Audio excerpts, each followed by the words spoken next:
We have governments and central banks intervening in a very experimental type way. I would say they just don't know what they're doing.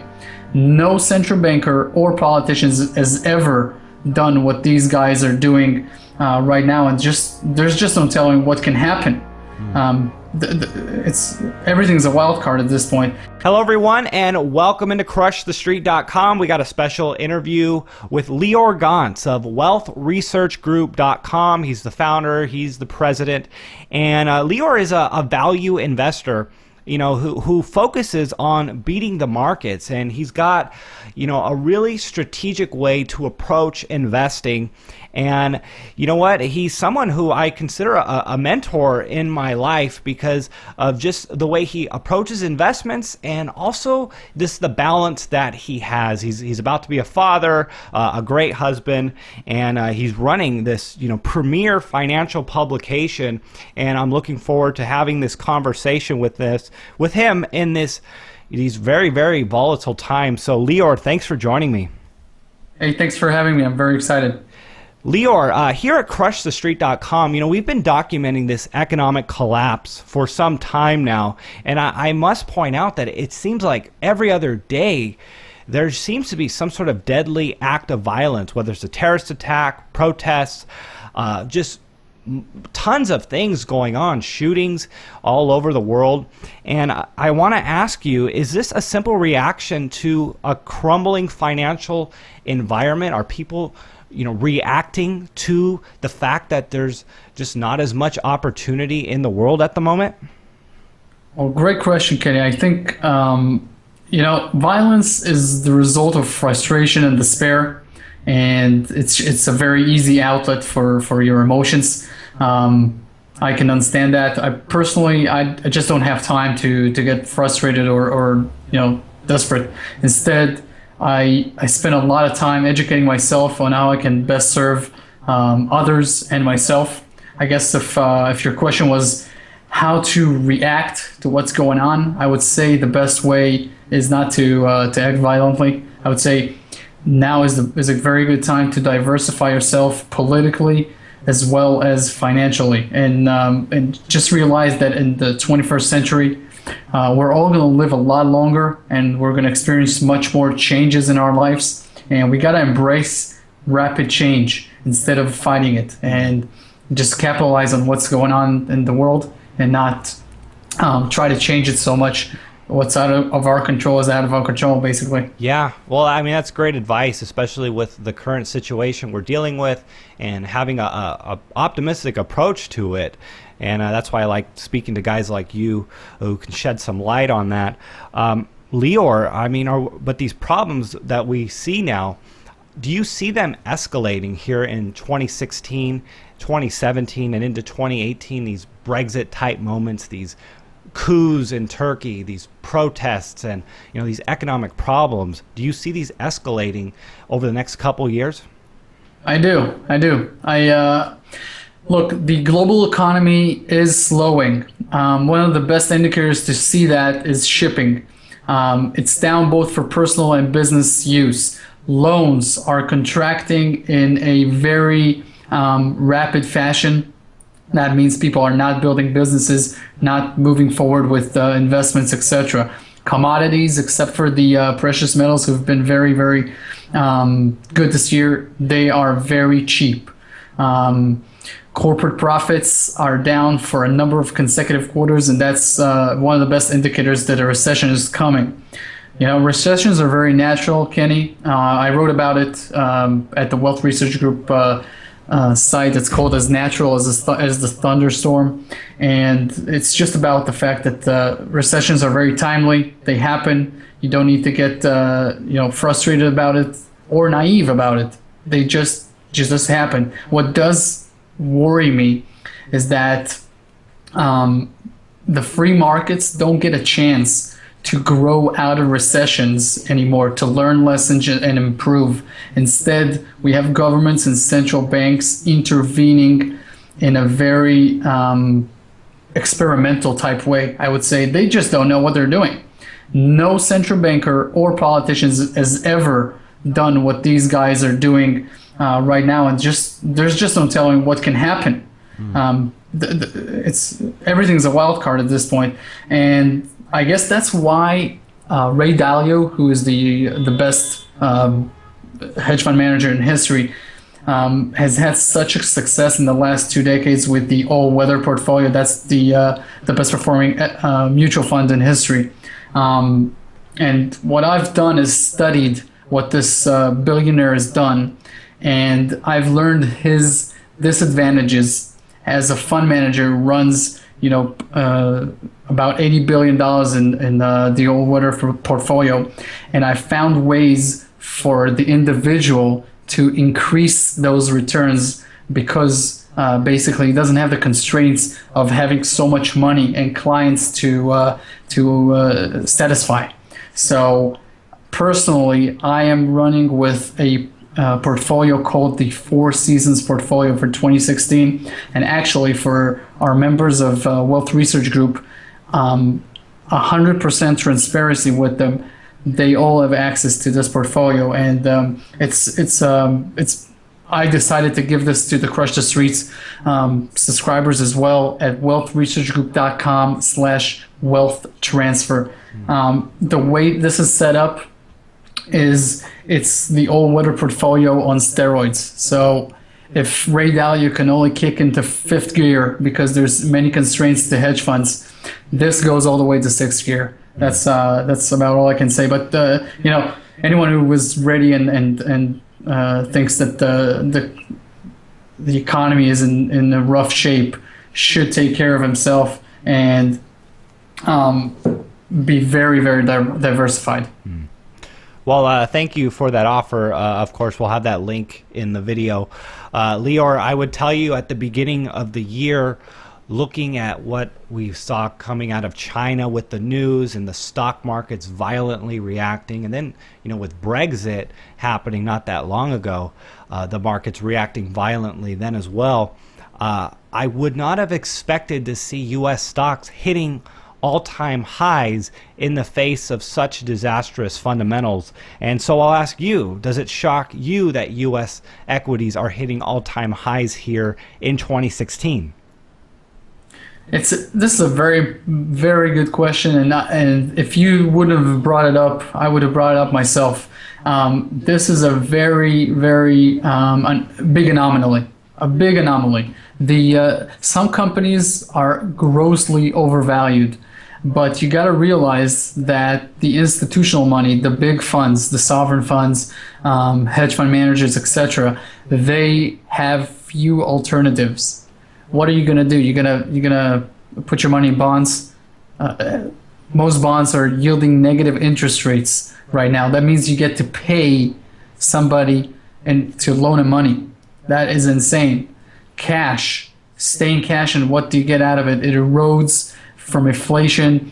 And what currency do you trust? Swiss franc, who used to be the world's #1 currency, they've inflated that currency by several 100% in the last 20 years. So it's very volatile. Do you go to real estate? Real estate is back to pre-recession prices due to so many Asians buying cash real estate in the United States. And you got to realize that banks aren't that easy with their lending requirements. So don't expect retail people to come in and buy your properties for double what you paid for, like it was in the days of 2003 to 2008. That's not going to happen. So a lot of funds that have invested big money in real estate from 2008 to 2011 are just not out there buying anymore. So what's left? It's stocks. So that's why stocks are going higher and higher, though the fundamentals are not good at all. But there's a limit to this, and once hedge fund managers see the madness of this, they're going to stop, and they're going to look at the plethora of investments in the world, and they're going to see what's cheap, and they're going to move to the most, the cheapest thing out there, which is by far commodities. And in this kind of environment where anything can happen, they're going to move to gold and silver. But to your question, it doesn't surprise me. When interest rates are low, prices go up. Interest rates act as a weight and there's just nothing to hold prices down. What does surprise me, if you're asking me, anything in the world that does surprise me, it's the price of silver. It's just so ridiculously low that once investors see the opportunity in silver, it can be a matter of days for it to go back to its historical ratio with gold is 16 to 1. Currently, it's about 66 to 1. So it's about 400. It has 400% to go up, only to come back to its mean. I think the reason for this, Kenny, is that gold has become the monetary money of choice for governments, and silver is now more of an industrial metal. But the masses, they cannot afford to buy lots of ounces of gold with gold trading over 1,300. They're going to make silver money again just with using the free markets, and that's what's going to drive silver higher. What's really scary and exciting, Kenny, is that because the price is so low, there's very few mining companies that focus on silver solely, because you can't produce a high profit. Most of the silver mines are byproducts of base metals. So there's going to be a surge in demand, and there's just little supply. Forget about it. It's going to go big. Yeah, well, we're big on silver here at crushthestreet.com, as well as gold, and I do want to transition, and I know you touched on it, talk about gold a little more here.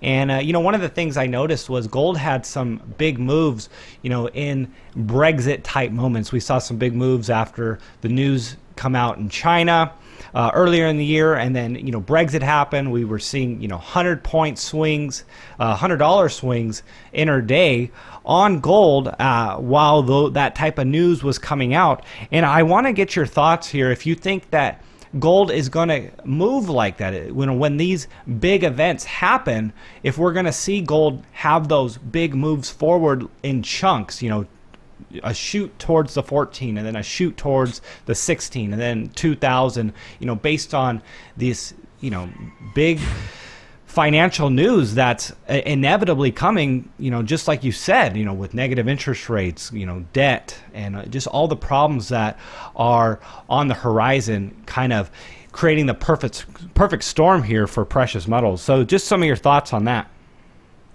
Kenny, it's definitely going to be violent. It's definitely going to go higher, and there's definitely going to be $100 to $200 days where gold's going to move up. The precious metals move up due to fear, and throughout time, the fear gouge is mostly low. If you take a look at the 20th century, the fear gouge is mostly low. We went through 2 world wars, famines, flus, terror attacks, energy shocks, political unrest, and still every dollar invested in the S&P 500 in 1971 is worth about $3 million today. The stock market is a very, very exciting wealth machine. But, and this is a big but, once in a while, the system itself needs updating. The dollar standard system is getting destroyed right now. And this is the time to throw the old away and replace it with a new. And this process is horrible for most investors because it's very unpredictable. And what every investor needs at this time is to be very diversified. And I talk about this a lot at Wealth Research Group about asset allocation, intelligent asset allocation, and having the proper crisis hedges. We'll have that link in the bottom of the interview for sure for your subscribers. On top of that, I would say this, Kenny, the only proven indicator of a bull market in history for gold and silver is negative interest rates. This is something that is not flexible. When interest rates are negative, gold and silver go up substantially. And this is what's going on today. There's $12 trillion of negative interest rate bonds. And what you got to realize is this is a race to the bottom. Japan has lowered interest rates to negative levels. Germany has just issued negative interest rates bonds. Canada has done this as well. So the U.S. cannot afford to have positive yielding bonds. This is something that's going to create a race to the bottom all countries are going to try and move to the negative interest rate level, and this is going to be more and more bullish for gold and silver.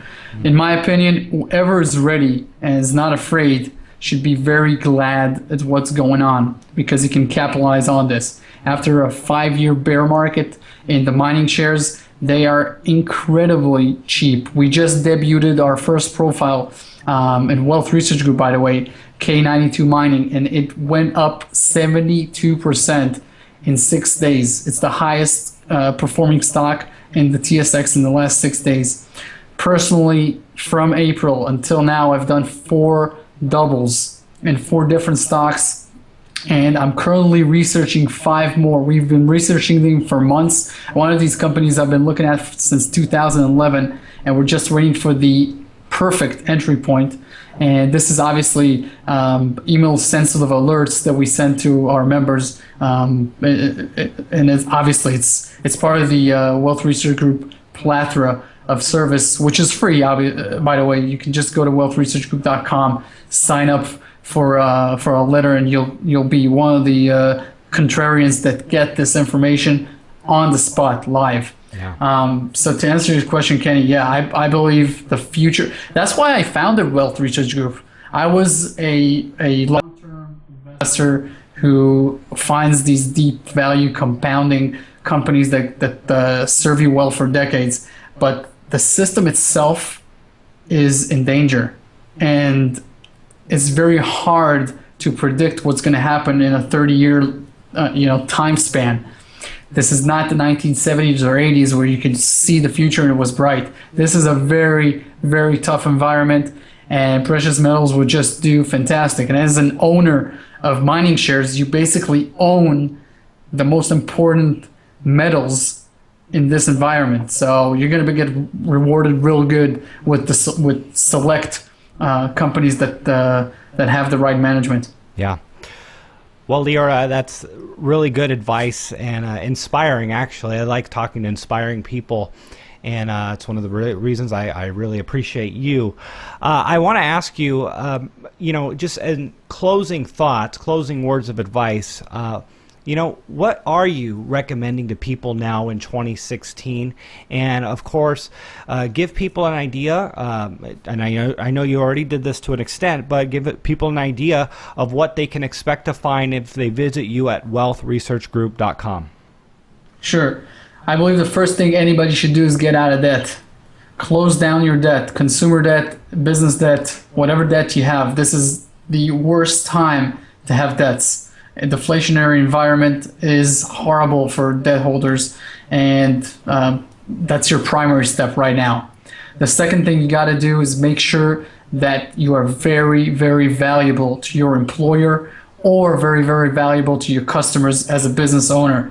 Unemployment could go much higher in a deflationary environment, and you got to be standing out.